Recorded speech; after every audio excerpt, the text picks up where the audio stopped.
강의 기대하겠습니다.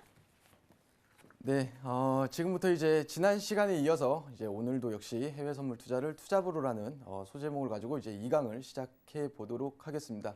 지난 시간 이제 방송을 보신 분들은 아시겠지만은 지난 시간 이제 함축적으로 이제 어떤 내용을 다뤘었냐면은 많은 개인 투자자분들 혹은 기존의 해외 선물 투자를 지금 매매를 하고 있는 분들에게 해외 선물 투자도 굉장히 안정적이고 꾸준하게 우리가 또 소액 투자로 큰 수익도 낼 수 있다라는 것을 제 실전 계좌를 통해서 확인시켜 드렸던 그런 시간이었죠. 자, 그러면 오늘은 이 해외 선물 투자란 무엇인가부터 이제 시청자분들의 그 눈높이에 맞춰서 한번 강의를 진행해 보도록 하겠습니다.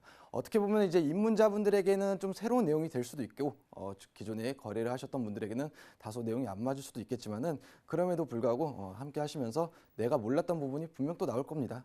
이 부분을 같이 하셨으면 좋겠습니다. 자, 그러면은 강의를 진행하도록 하겠습니다. 자, 일단은 해외 선물 투자는 간단합니다. 오늘 내용을 다룰 거를 함축적으로 먼저 간략하게 말씀드리면은 내가 관심 있어 하는 투자 상품이 뭐 23시간 거래가 가능한 이런 시간 동안 위로 가든 아래로 가든 내가 예측하는 방향만 맞아 떨어진다라고 하게 되면은 이 레버리지 효과로 인해서 굉장히 소액 투자로도 큰 수익을 낼 수 있는 그런 투자 상품이다라고 보시면 되겠고요. 아무래도 요즘 이제 국내 증시가 뭐 거의 뭐 이렇게 하락권에서 바닥권에서 박스권을 대략 한 달 이상가량 진행하고 있기 때문에 굉장히 좀 변동성도 낮고 아무래도 이 리스크 좀 답답한 부분 때문에 뭐 전업 투자자분들 혹은 이제 뭐 직장인 분들에게 많은 관심을 받고 있는 그런 상품이다라고 말씀드릴 수 있겠습니다. 자, 오늘 일단은 선물 거래란부터 강의를 시작하도록 하고요. 일단은 선물 거래 부터 말씀드리겠습니다. 우리가 이제 앞으로 배워야 될 부분이 이 해외 선물인데 이 해외 선물이 말 그대로 뭐 해외 여행을 갔다가 이제 돌아올 때 뭐 이렇게 주변에게 뭐 선물하는 이런 해외 선물 투자는 아니겠죠. 그래서 이 선물 거래란 무엇인가부터 먼저 알아보도록 하겠습니다.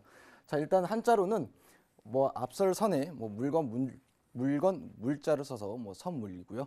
영어로는 마찬가지입니다. 기프트가 아닌 이 퓨처의 의미를 담고 있는 그런 의미다라고 말씀드릴 수 있겠습니다. 일단 사전적인 내용으로는 여기 보이시는 것과 같이 약정일에 미리 정한 가격으로 또 자산을 사거나 팔아야 하는 의무가 부여된 계약이다라고 말씀드릴 수 있겠고 이 부분은 뭐 그냥 흘려 들으셔도 됩니다. 이 뒷부분에서 계속해서 자세하게 설명을 해드리도록 하겠습니다. 자, 일반적으로 이 선물 거래를 말씀을 할 때 혹은 또 교육을 할 때 많은 분들이 이 현물 거래와 선물 거래의 비교를 얘기합니다. 일상생활에서 일단 사전적 의미부터 보게 되면은 현물 거래는 말 그대로입니다. 현재 가격으로 계약과 매매가 이루어지는 게 이제 현물 거래고 대표적인 이 현물 거래가 주식 거래죠. 만약에 우리가 일상생활에서 이 현물 거래를 찾는다라고 하게 되면은 제가 만약에 이제 편의점에서 대략 한 5,000원짜리의 물건을 구매했다라고 가정할 시 제가 뭐 계산을 현금으로 하든 카드로 하든 뭐 외상으로 하든 제가 그 자리에서 물건을 이제 뭐 사고 물건을 구입을 했다라고 하게 되면 저는 그건 이제 현물 거래를 한 거라고 말씀드릴 수 있겠습니다. 자, 선물 거래에 대해서는 사전적 의미 앞서서 말씀드렸죠. 현재 가격으로 미리 계약을 하고 또 실제 매매는 나중에 한다라는 게 이제 선물 거래인데 이제 좀 더 뒤로 넘어가서 설명을 해드리도록 하겠습니다. 자, 일반적으로 한 가지 예를 일상생활에서 들게 되면은 농부와 유통업자가 있다라고 가정을 해 보겠습니다. 자, 이 농부 같은 경우는 배추 농사를 하는 농부라고 가정을 해 보도록 하겠습니다. 2017년도에 배추를 뭐 좋은 품질을 잘 수확을 해서 한 포기에 대략 한 5,000원의 가격에 이제 뭐 판매를 했다라고 가정을 할게요. 그래서 이 농부 같은 경우는 이제 한 해 동안 수확한 이 배추 한 포기를 뭐 시장에도 내다 팔기도 하고 또 뭐 오픈마켓에도 온라인 통해서 팔기도 하고 그다음에 이 옆에 있는 뭐 유통업자를 통해서 팔기도 했다라고 가정을 해보겠습니다. 그러면은 이 농부가 2017년도에 배추 농사를 해서 판매했던 거는 이 앞서서 얘기했던 현물 거래다라고 생각을 하시면 됩니다. 자, 그런데 이제 올해 들어와서 2018년이 됐습니다. 자, 이제 배추 모종을 심을 시기에 이 농부가 순간 만약 고민에 빠집니다. 내가 이제 지난해 배추 농사가 굉장히 잘 됐고 뭐 새로운 경쟁 상대도 많이 생겨나는 것 같고 더 기술 발전도 해가는 것 같은데 그래서 올해 만약에 이 배추 농사가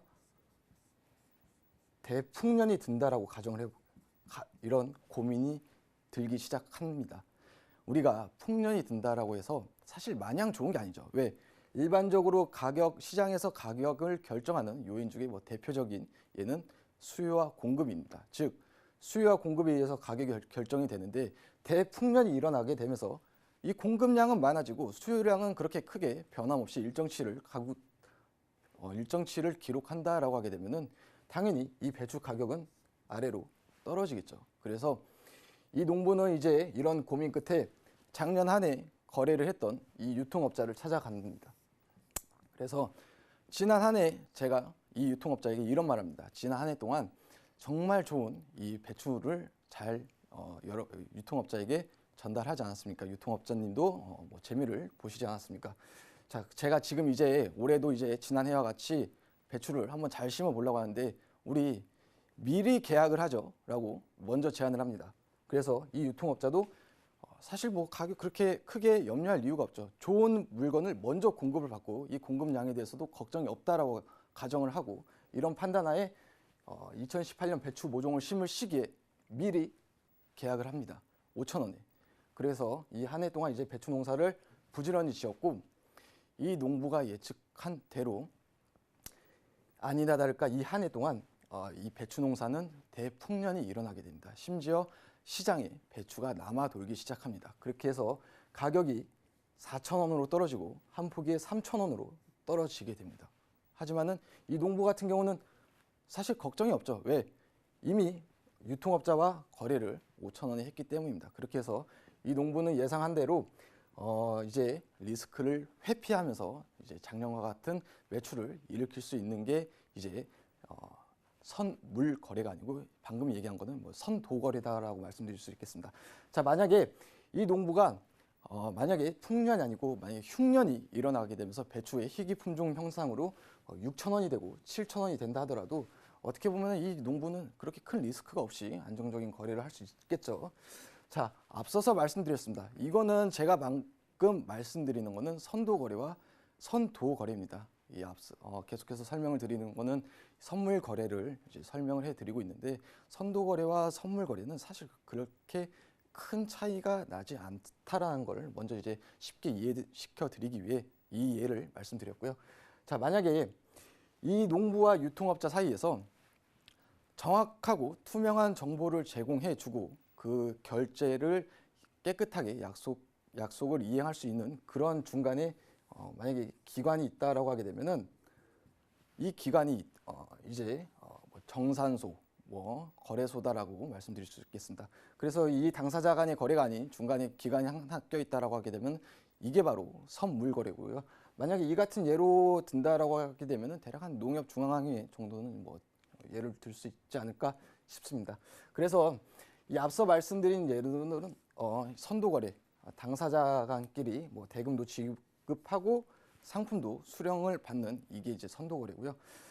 아래 설명을 보시면은 어떻게 보면 단순할 수도 있어요. 뭐 실제 농가에서도 아직도 이루어진다라고 알고 있고요. 거래 상대방의 신용을 모르기 때문에 이 거래 위험이 분명 존재를 합니다. 거래가 어떻게 보면은 그렇게 항상 리스크가 따르죠. 잘 이행될지 또 이행이 되지 않을지. 자, 그러면은 선물 거래는 이 청산소가 있습니다. 그렇기 때문에 이 청산소가 상대방의 이제 신용을 대신 보증해 준다라고 말씀드릴 수가 있겠습니다. 그렇게 해서 이제 뭐 매수자도 매도자도 그렇게 큰 걱정 없이 활발하고 원활한 거래가 이루어질 수 있겠죠. 자, 그러면은 우리가 이제 뉴스를 보다가 어느 날 이런 뉴스를 접하게 됩니다. 산유국 국가에서 원유를 감산을 약속을 하고 이행하겠다라고 접하게 됩니다. 즉 이제 국제 유가 해외 선물로 따지면은 뭐 오일이라는 상품을 예로 든 거고요. 방금 제가 말씀드리는 거는 이제 공급량을 줄이겠다라는 겁니다. 그렇게 되면 이제 당연히 앞서 말씀드린 대로 이제 공급이 줄어드니까는 가격이 자연스럽게 올라가겠죠. 자, 그런다 하더라도 우리가 일반적인 개인 투자자가 그러면은 원유를 뭐 잔뜩 사야지라는 생각으로 뭐 비행기를 타고 뭐 사우디에 날아가서 뭐 원유를 사오기는 사실 뭐 불가능하죠. 자, 그렇기 때문에 우리가 이제 컴퓨터나 뭐 MTS, 뭐 HTS나 MTS를 통해서 이 청산소, 즉 거래소와 연계된 증권사를 통해서 선물 거래를 할 수 있다라고 생각하시면 됩니다. 앞서 말씀드린 이 선물 거래는 뭐 오일뿐만이 아니고 뭐 금거래도 있고요, 뭐 S&P 지수도 있고 우리나라 코스피 200 지수도 있고요. 그밖에 뭐 팔라듐, 은 굉장히 많은 상품들이 존재한다라고 아시면 되겠습니다. 자, 그러면은 대략 여기까지 말씀드렸을 때 이제 선물 거래가 어떤 건지 아셨을 거다라고 생각을 하고요. 일반적으로 주식 투자와 해외 선물 투자와 비교를 한번 해 보겠습니다. 자, 첫 번째는 분명 주식 투자가 해외 선물보다 나은 점도 있기 마련이겠죠. 그 첫 번째는 리스크의 크기가 작다라고 말씀드릴 수가 있겠습니다. 이 부분이 어떤 부분이냐면 일반적인 주식 거래는 당연히 이 상한가, 하한가에 제한이 있죠. 뭐 30%로 제한이 되어 있고요. 뭐 이제 뭐 거래, 뭐 정리 매매 기간 같은 경우는 뭐 상한가, 하한가도 없이 뭐 위아래로 뭐 100%도 움직이기도 하지만은 자, 일반적인 예를 놓고 설명을 해드리는 겁니다. 하지만은 해외 선물 같은 경우는 상한가의 개념도 없고 하한가의 낙폭 제한도 없습니다. 그러다 보니까는 극단적인 예로 굉장히 하루에도 말도 안 되는 수익도 가능하되 리스크만 놓고 본다라고 하게 되면은 하루에 내가 가진 돈을 끝없이도 굉장히 좀 투자 손실을 입을 수 있는 그런 상품 맞습니다. 그렇기 때문에 리스크의 크기만 놓고 본다라고 하게 되면은 아무래도 주식 투자가 해외 선물보다는 더 안정적이겠죠. 거꾸로 수익률을 계산을 해서 본다면은 말도 안 되는 수익도 가능한 이런 해외 선물입니다. 자, 두 번째는 이 장기 투자나 자산 보유 측면에서 좋다라고 적혀 있습니다. 일반적으로 요즘은 개인의 뭐 자산가 혹은 투자자들도 투자 환경이 많이 좋아지게 되면서 뭐 일부는 현금화, 또 일부는 부동산, 일부는 주식을 보유하게 되면서 굉장히 좀 다양하게 포트폴리오를 구성을 하는데요. 이런 포트폴리오 구성에는 이 해외 선물이 들어갈 수가 없습니다. 왜 그러냐면은 해외 선물은 만기라는 개념이 있습니다. 내가 아무리 오랫동안 보유하고 싶다 하더라도 앞서 설명한 그 결제가 이행되는 그 거래일이 다가오게 되면은 내가 어떤 포지션이든 그게 마이너스권이든 수익권이든 내가 뜻하지 않는다 하더라도 정리가 되기 때문에 상당히 보유 측면에서는 분명 주식 투자가 낫다라고 말씀드릴 수 있고요. 더 나아가서는 이제 주식 투자 같은 경우는 이제 뭐 증여도 가능하고 상속도 가능하죠. 상폐가 되지 않는다라고 가정하게 되면 그런 부분에서는 이 해외 선물은 굉장히 내가 오랜 기간 보유할 수 없는 그런 투자 상품은 맞다라고 말씀드릴 수가 있겠습니다.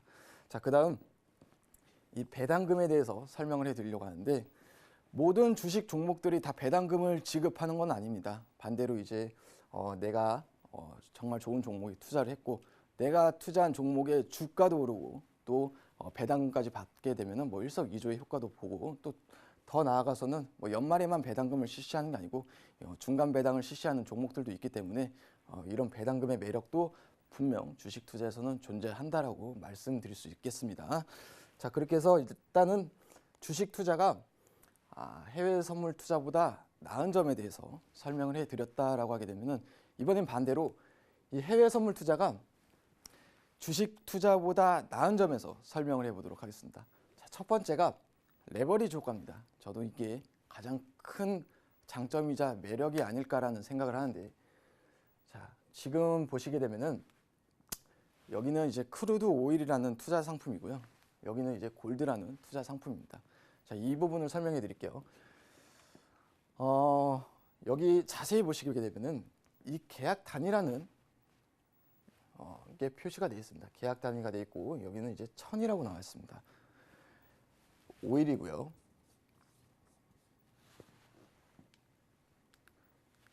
잠시만요. 자, 이어서 하도록 하겠습니다. 오일입니다. 계약 단위가 1000이면은 내가 이 오일을 사고 싶다. 만약에 현물 투자를 하고 싶다라고 하게 되면은 1000배럴을 사야 됩니다. 1000배럴 단위로 판매를 한다 이거죠. 근데 그 배럴 단위도 있지만은 한 배럴당 그 가격이 69.19불이다라고 계산을 해 보십시오. 그러면은 이 1000배럴에 69불이다라고 계산하게 되면은 대략 한 69,190불의 투자금이 있어야지 이 원유에 투자를 할 수 있다라고 생각하시면 됩니다. 하지만은 여기 보게 되면은 이 위탁 증거금이라는 게 있습니다. 지금 글씨가 작아서 안 보이겠지만은 지금 여기 뭐라고 표시되냐면은 3,795불이라고 표시가 되어 있습니다. 그래서 여기 3,795불이로 표시를 했는데 오늘자로 만약에 환율이 달러당 1,119원을 기록을 했는데 계산하기 쉽게 1,000원이다라고 가정을 해보겠습니다. 그러면은 이 원유를 투자하기 위해서는 내가 가진 투자금이 사실 6,919만 원이 있어야 됩니다. 하지만은 그렇게 큰 금액이 필요 없이 이 379만 5천 원만 있어도 투자가 가능하다라고 설명을 해드릴 수 있겠습니다. 그러다 보니까는 이 금액만 있으면은 실제 이 금액을 운용하는 것과 같은 효과다라고 설명해 드릴 수 있고요. 계산을 하게 되면은 18.2배가 나옵니다. 그러니까는 내가 가진 실제 투자 금액의 18배가 넘는 운용 효과와 같은 효과다라고 생각할 수 있겠습니다. 그렇기 때문에 굉장히 소액 투자로도 큰 수익도 기대를 해 볼 수 있는 게 이 해외 선물이고요. 이 옆에는 골드를 설명해 보도록 하겠습니다. 골드도 마찬가지입니다. 골드는 이 계약 단위가 100이라고 써 있고, 골드는 이제 앞서서 오일은 이 기본 단위를 이제 배럴이라고 표현하게 되면은 이 골드 같은 경우는 이제 트로이 온즈라고 표현을 합니다. 1트로이 온즈당 대략 한 31g 정도를 이제 기록을 하는데 100 트로이 온즈를 이 1219불에 주고 사야만이 이 상품을 투자를 할 수 있습니다. 하지만은 여기 위탁 증거금 자세히 안 위탁 증거금을 써드리게 되면은 이 3,410불이라고 적혀 있습니다. 그러면은 내가 3,410불, 이것도 마찬가지로 그냥 달러당 원화 1,000원이다라고 가정하게 되면은 341만 원만 있어도 내가 운용하는 그 효과는 1억 2,196만 원입니다. 즉 레버리지 효과가 35배까지도 벌어지게 되죠. 그래서 이 부분에 대한 가장 큰 매력이 이 해외 선물이다라고 설명드릴 수 있겠고, 사실 많은 분들이 해외 선물을 기존에 투자하고 있는 분들조차도 방금 제가 말씀드린 이 레버리지에 대한 개념을 잘 모르십니다. 그래서 기존에 매매하셨던 분들도 이 부분을 한번 유념하시면서 앞으로 또 투자를 이어서 하시면 좋을 것 같고요. 이제 다시 이전 장으로 놓고 보겠습니다. 이 선택과 집중을 할 수 있다라는 점도 굉장히 큰 장점이다라고 말씀드릴 수가 있겠는데, 우리가 만약에 주식 투자를 한다라고 하게 되면 저도 마찬가지로 이제 지난 시간에 얘기했지만은 사실 주식 파트에서 일을 하고 있는 사람이죠. 관심 종목을 하나 넣기 위해서는 굉장히 많은 시간이 필요합니다. 시장도 알아야 되고 또 업종에 대해서도 알아야 되고 그 업종 내에서도 우량 종목을 또 선별해야 되고 그 우량 종목 내에서도 뭐 재무든 차트든 굉장히 많은 시간을 소요하게 되면서 관심 종목에 딱 하나 이제 등록을 하게 되죠. 심지어 내가 주식 투자를 열심히 할수록 또 공부를 많이 하면 할수록 그 관심 종목의 리스트가 사실 굉장히 많아집니다. 그룹도 굉장히 많아지게 되죠. 그러다 보니까는 이제 내가 어떤 상품이든 어떤 종목이든 좀 집중해서 매매를 할 수 있다라기보다 굉장히 또 항상 선별하기 위한 노력이 필요하다라고 하게 되면은 이 해외 선물은 앞서 말씀드린 대로 만기의 개념이 있습니다. 항상 어느 시점이 되면은 이제 끝나고 하기 때문에 인기 상품, 내가 잘 맞는 상품만 오늘도 매매를 해도 되고 또 내일도 투자를 해도 되고 내일 모레도 계속 같은 상품만 투자를 할 수가 있습니다. 그러다 보니까는 많은 거에 대한 뭐 뉴스나 뭐 집중을 할 필요 없이 내가 관심 있어 하는 그런 종목과 상품에서만 계속적으로 이제 관심 있게 뉴스로만 검색을 하게 된다면은 우리가 어렵지 않게 그 종목에 대해서 뭐 해박한 지식까지도 얻게 되는 그런 과정을 겪게 되는 것 같습니다. 자, 그다음 두 번째로는 이제 세 번째죠. 매매 시간대의 자유로움입니다. 가장 큰 장점 중에 분명 하나입니다. 하루가 24시간이다라고 기준을 잡았을 때는 이제 23시간 거래가 가능합니다. 그러다 보니까는 뭐 아침 요즘 기준으로는 7시부터 저녁 새벽 6시까지 거래가 가능하니까는 내가 아침이든 점심이든 뭐 저녁이든 심지어 직장인분들 같은 경우는 퇴근 이후에도 또 뭐 심야에도 거래가 가능하기 때문에 아무래도 이 부분에 있어서 많은 직장인분들에게 인기를 얻는 그런 부분이 아닌가라고 생각이 들고요. 자, 마지막으로는 뭐 양방향 거래가 가능하다라는 겁니다. 일반적으로 주식 투자 같은 경우는 이제 사실 뭐 가치주다라고 개념을 잡았을 때는 내가 계산했던 그 기업의 가치보다 낮았을 때 다시 그걸 종목을 매수를 하게 되고 그 기업의 가치에 도달했었을 때 매도를 하게 되면서 어느 정도 뭐 이익 실현한다라고 하게 되면은 해외 선물은 그게 이제 올라가든 내려가든 어떻게 보면은 매도가 우선순위로 먼저 주문이 들어갈 수가 있습니다. 그러다 보니까는 항상 수익을 내줄 수 있는 그런 기회는 제공해 준다라는 거죠. 그러다 보니까는 이 부분이 이 앞서서 얘기했던 주식 투자보다 더 나은 점이다라는 점 설명해 드렸고요. 앞서서 이제 이 부분에 대해서 간략하게 설명해 드리게 되면은 그렇습니다. 지금 자세히 안 보이겠지만은 이 원유 같은 경우는 이제 호가가 한우가 움직일 때마다 대략 한 10불씩 움직이고요. 원화로 계산했었을 때 1,000원으로 계산했었을 때 한 10,000원씩 움직인다. 자, 그리고 여기도 마찬가지입니다. 여기도 이제 소수점은 0.1씩 움직이지만은 이 부분 역시 10불씩 움직이고요. 주식 같은 경우는 이제 호가의 단위가 주가의 그 가격 범위에 따라 다르죠. 뭐 5원에서 1원, 5원, 10원, 뭐 50원, 100원, 뭐 500원 이렇게 출발한다고 하면은 이거는 이제 어떤 가격 범위에 있다 하더라도 그 틱에 대한 가치가 변하지 않습니다. 그렇기 때문에 이 부분에 대해서도 뭐 그렇게 크게 뭐 염려하시거나 뭐 하면 좋을 것 같습니다.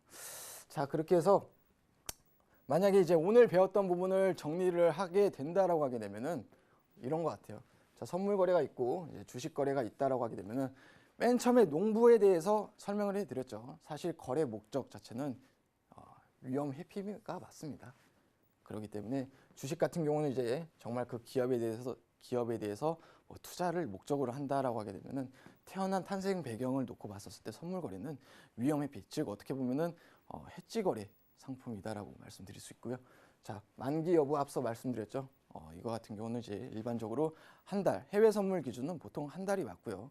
국내 선물은 이제 석 달을 기준으로 하고 있습니다. 자, 주식 거래는 이제 상장 폐지가 되지 않는 이상 만기가 없죠. 즉 계속적으로 보유가 가능합니다. 자, 손익 구조도 마찬가지입니다. 상승, 매수, 매도, 위로 간다 하들, 아래로 간다 하들 내가 예측하는 방향만 맞아 떨어진다라고 하게 되면은 어떤 방향으로 움직인다 하더라도 수익 실현이 가능한 점. 하지만 주식은 반대죠. 무조건 올라가야 됩니다. 자, 그다음 이제 관심 종목도 말씀드렸습니다. 선물 거래는 내게 맞는 상품만 집중적으로 오늘도 내일도 다음 달도 내년도 한 가지 상품만 줄곧 매매가 가능한 이런 장점이 있고요. 주식은 뭐 시장도 파악해야 되고 업종도 파악해야 되고 뭐 또 종목별 차별화에 대한 장세까지도 파악을 해야 되다 보니까 굉장히 좀 어렵죠. 레버리지 효과도 굉장히 좀 말씀드렸고 여기는 잘못되었는데 보통 한 10배에서 40배까지 굴러간다라고 생각하시면 되십니다. 자, 그다음 주식은 뭐 레버리지가 없죠. 그다음 일반적인 이론으로는 널리 알려져 있는 이론입니다. 선물 거래와 주식 거래 뭐 이런 차이점과 특징, 장단점이 있다라고 말씀드렸는데 사실 제가 이제 많은 주위분들이나 투자자분들에게 드리는 말씀은 그겁니다. 운용 자산, 즉 투자금이 적다라고 하게 되면은 선물 거래가 맞고요. 내가 가진 운용 자산이 크고 안정적으로 돈을 굴리기 위해서는 주식 투자가 맞다라고 생각합니다. 그래서 이 부분에 대한 부분도 항상 염두를 하시고 그래서 이제 제가 해외 선물 투자를 투잡으로 그러니까 해외 선물을 중점적으로 놓고 지금 말씀을 드려야겠죠. 그러다 보니까는 종잣돈을 마련하기 위해서는 주식 거래보다는 이 해외 선물 투자가 더 낫다라고 여러분들에게 말씀드릴 수 있겠습니다. 자, 오늘 강의는 일단 여기서 마치도록 하고 이어서 주식 상품에 대한 교육도 김본 부장님께서 진행하도록 하겠습니다. 네, 매도까지 걸어볼 수 있는 양방향 거래가 가능한 해외 선물 기초 강의. 오늘도 이성배 스타와 함께했습니다.